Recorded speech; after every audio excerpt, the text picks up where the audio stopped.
Hello again, everybody. Welcome back to Gooner Gathering, Goonerly Meads, Lee Meadows in for a preview show for the cup final, the Conti Cup final between Arsenal and Chelsea on Sunday, Easter Sunday, in fact. Hope you're all doing very well today. This is a very, very late night on Saturday. It's a pre-recorded video. So I'm going to try and keep this as brief as I can, because I've got a lot going on right now. But let's briefly go through what Jonas Eindveld has been speaking about in his press conference today ahead of the big game at Molineux on Sunday. He didn't really have an awful lot to say in terms of team news. So what I will do, I will just remind you that Vivian Miedema is still out as a result of the surgery that she's had on her knee. Laura Winreuther did return to the squad against Aston Villa, so maybe she'll be involved against Chelsea on Sunday. Of course, this will be the last time that Jonas and this Arsenal setup will go against Emma Hayes over at Chelsea. Of course, she leaves the club at the end of the season to take over the USA job. Of course, Jonas was asked about that in the press conference, of course, and he said that certainly enjoys the competitiveness between the two. Certainly, in terms of this rivalry. He did say that pretty much Chelsea have come up on top, and of course that rings true. Of course, with the stats, doesn't it? Obviously, Chelsea are in a great position at the moment. Obviously, league winners previously as well, but he did make the point as well that Chelsea have spent, like in the last January window. Chelsea have spent more than Arsenal have in the last 5 windows. That's probably an issue to talk about with the Arsenal hierarchy, to be fair. But it's a fair point. But let's get it right. Emma Hayes, you might like her or loathe her, but let's give her the respect for what she deserved, because she's been phenomenal over at Chelsea, and the numbers don't lie, do they? One thing that Jonas did talk about in the press conference, which I found quite interesting, it does say a lot about how Arsenal see both sets of players, like the men and the women, right? Is that he did speak very much about the one club mentality. Of course, it's a very big week coming up for Arsenal Football Club. The men coming against Manchester City at the Etihad Stadium on Sunday after the cup final, of course. And Jonas did say, it's all very much like a nervous excitement, if you like, as we come and face these big games, Let me just remind you all, of course, that Chelsea did beat us at the Bridge the other week, 3-1. And to be fair, they were very good for their 3 goals as well. They could have potentially scored more, but it is very similar, of course, to how the build up for the cup final last year went. When, if I just try and find my notes, the similarities from last season are quite astonishing, really, because Chelsea beat Arsenal 1 week before the cup final last year, and of course Arsenal won that one. So we are defending champions here. So Jonas spoke about the importance of the fans' support. He did say that they make a tremendous difference. He was told that apparently there's going to be more red than blue at Molineux on Sunday, and he did say that he wants to do everything to reward our fans.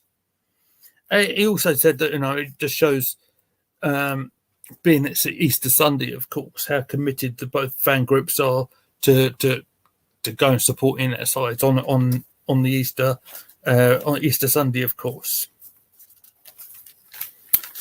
Just backtrack a little bit. See what else did he say? He did bring up. I did the little video, didn't I? About former Arsenal player, current Manchester City captain Steph Houghton, and that obviously she's retiring at the end of the season.